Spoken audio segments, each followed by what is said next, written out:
Hello everyone, welcome to my channel. My name is Xony, and today we're going to have some more stories from Reddit. But before we start, it would be so much appreciated if you would subscribe to my channel, like the video if you enjoy it, and maybe leave a comment down below. These simple clicks would mean a lot to the future of this channel and really reward the effort that I put in every day. And now, without further ado, let's go. Now let's get into today's stories to find out what happened. Life 33 was an expert shopper. It helps that her grandmother and mother were very materialistic people while keeping a budget.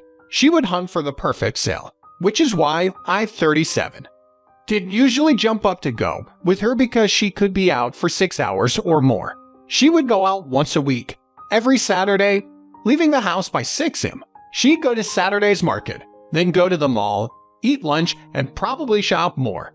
We were married for 8 years, and the whole time she was in the habit of doing this. She took our 5-year-old daughter with her sometimes. My wife was a consistent light in my life, and I did not know she did deserve my trust. She started taking our daughter less and less often, leaving the house without waking her up or giving her the choice. I asked her why, and she said she could get back sooner without bringing her along because a lot of the time, she would start to complain and get tired long before my wife was ready to come back home. I suppose that was a reasonable explanation, but my daughter and I were both bummed because she enjoyed those trips with her mom.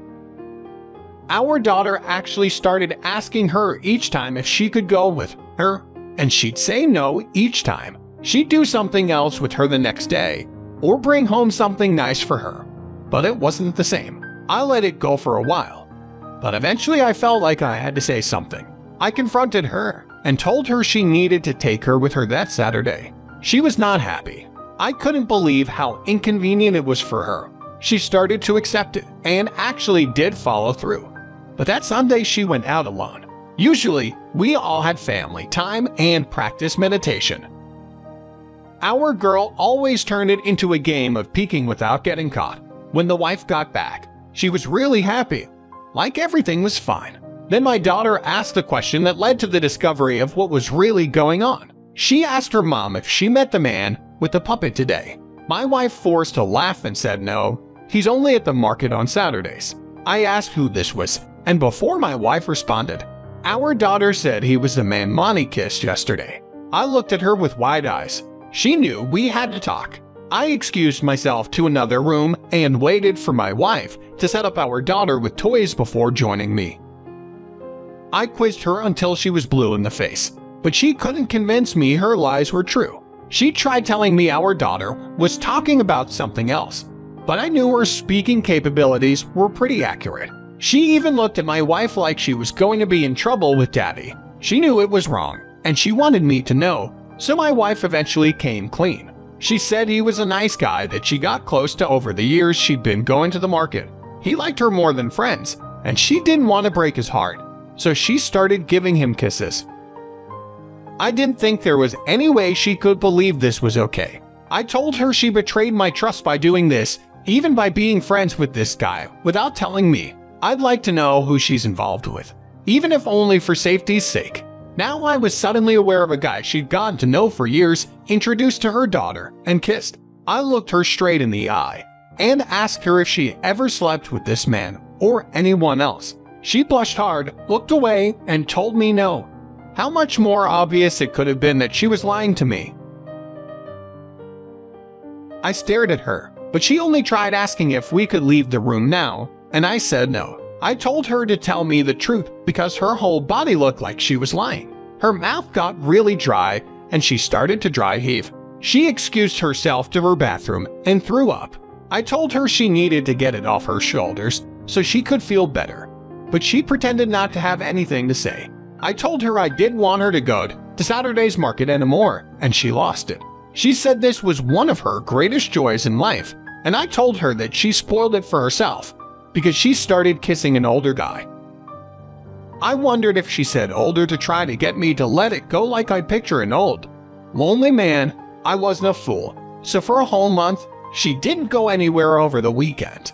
Finally, she made an excuse to go out, but she took her daughter with her to help convince me she wasn't up to no good. They come home with groceries or other stuff that proved they weren't at Saturday's market.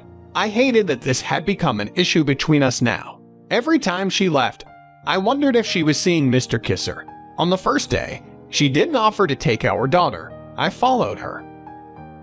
She didn't go to Saturday's market, but she did go to someone's house. Before I got confirmation, I knew this was AP house. I could feel it in my bones. It was like my wife's energy and emotion were contagious to me. I knocked on his front door after my wife went inside. AP answered it, and I asked him why I saw my wife just come inside. My heart was pounding out of my chest as I pictured this guy meeting my daughter. He looked young and confused, but before he could ask me anything, I asked if he was the puppet guy at Saturday's market. He covered his mouth for a second and asked me if I was her husband. I said yes and yelled my wife's name. She came out and he told her to leave. Then he told me she introduced herself as a widower. I felt like my heart stopped beating permanently, and I was only surviving off air and my still blood.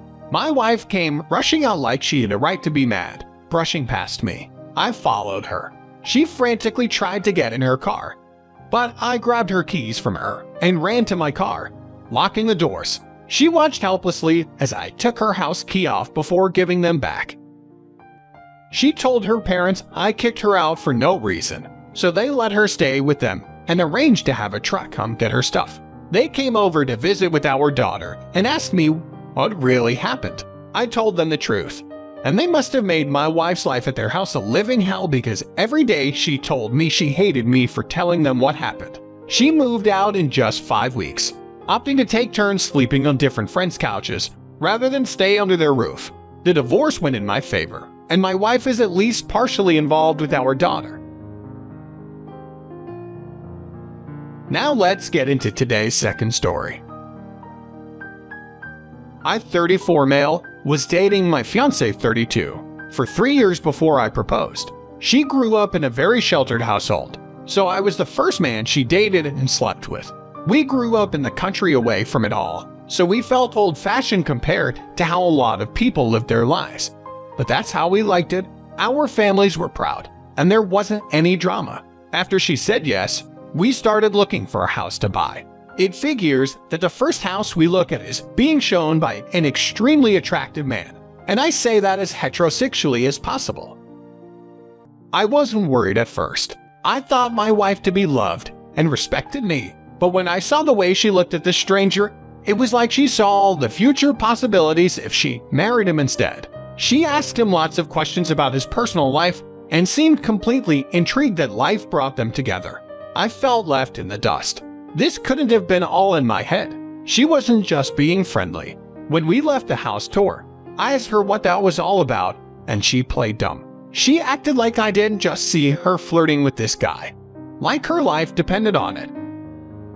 I told her what I saw, and she said I must be an extremely jealous person to have seen something that wasn't happening. Well, I told her we weren't buying that house because I didn't like that guy, and I wasn't comfortable with her seeing him ever again. Since that day, she started asking me more questions about her appearance and what my goals were in life. I think she started wondering if I was good enough to be with her. She started talking about how great it would be to make as much money as a realtor and to be able to be dressed up and just show houses seemed so easy. I told her I didn't want her to work at the same realty place as that guy. Little did I know, she was already texting him and applying to the company. 2 weeks later, she told me she was hired as a bank teller. She started going to work each day, and I didn't even go to the bank. She was supposedly working, and until a week after she started, I later on figured out that she wasn't there. I called her to see where she was, and she answered in a cheery voice. But when I told her I was looking for her at the bank, she panicked. She started stuttering and saying she was out to lunch, but I told her not to lie to me. I said I already went inside and no one knew who she was. She was speechless. She finally said I had to promise not to be mad, and she told me she actually became a realtor. Of course, she was working at the realty place I told her not to. Then, before I even admitted how mad I was, she told me we were invited to AP house for dinner, the man that showed us the first house. I felt like I was losing my fiancé, and there was nothing I could do but play along. She swore they were only friends, and I didn't have any concrete proof otherwise. I wouldn't be able to divorce her without knowing I wasn't jumping to conclusions. So we went to his house. It was a bachelor's mansion, and it made me sick. There was another couple invited over, so at least it wasn't just the three of us. But he mostly spoke to my wife all night long. When I couldn't hold it anymore, I went to the bathroom, and when I came back out, they were gone. I asked the other couple where they went, and they sat outside, but they didn't look certain. I went outside and started speed walking around the house to find them, but I couldn't. I started yelling like a crazy person and felt like my woman shouldn't have put me in this situation. When I went back inside, I must have looked panicked. I think the girl felt bad for me because she said she saw them go upstairs. I took 3 steps at a time and found that only one bedroom door was locked. I banged on it, demanding to see my fiancé, and it was about 30 seconds until he opened the door. All he said was he was sorry old habits die hard when it comes to locking the door. But a few things crumbled his lie to pieces. First off, he had my fiancé's shade of lipstick on his lips. Her face was bright red, and she was trying to casually stand and hold her wine glass like she wasn't just caught in the act. AP called for the other couple, as if he was upset with them for failing to guard the stairs like he asked. But it turned out they left. I walked into the room and sniffed around, even smelling my fiancé's neck. She held her breath, said I was being weird, and asked me if we could go back downstairs now. I ignored her and continued looking for clues. She stammered and said he was just showing her the space in his walk-in closets. I looked into her shameful eyes and asked how she had the nerve to lie to me, disobey me, and sleep with the guy I wanted her to avoid. At that moment, I knew she wasn't worth my commitment, as if all the things leading up to this weren't fishy enough. I told her she wasn't the hot stuff she thought she was, and she deserved to live a meaningless life without the sacred relationship between a man and a woman that I tried to have with her. AP was super quiet and awkward. He looked completely different from the confident selling man my fiancé was so infatuated with. I got in his terrified face and yelled that I should be him to a pulp for taking my woman from me. He was so scared of that happening that he already called the police to request an officer's presence. I left before they got there. AP didn't realize that by doing that, he provided me with the police report I obtained a copy of, where they each admitted they were having an affair, and I caught them. I was able to use this to publicly shame them. They became the faces of sleazy salespersons you didn't want to trust around your own spouse. They lost their jobs and family support, while I dodged a lifelong mistake. It still freaks me out that she started an affair with the first attractive man she came in contact with as an engaged woman.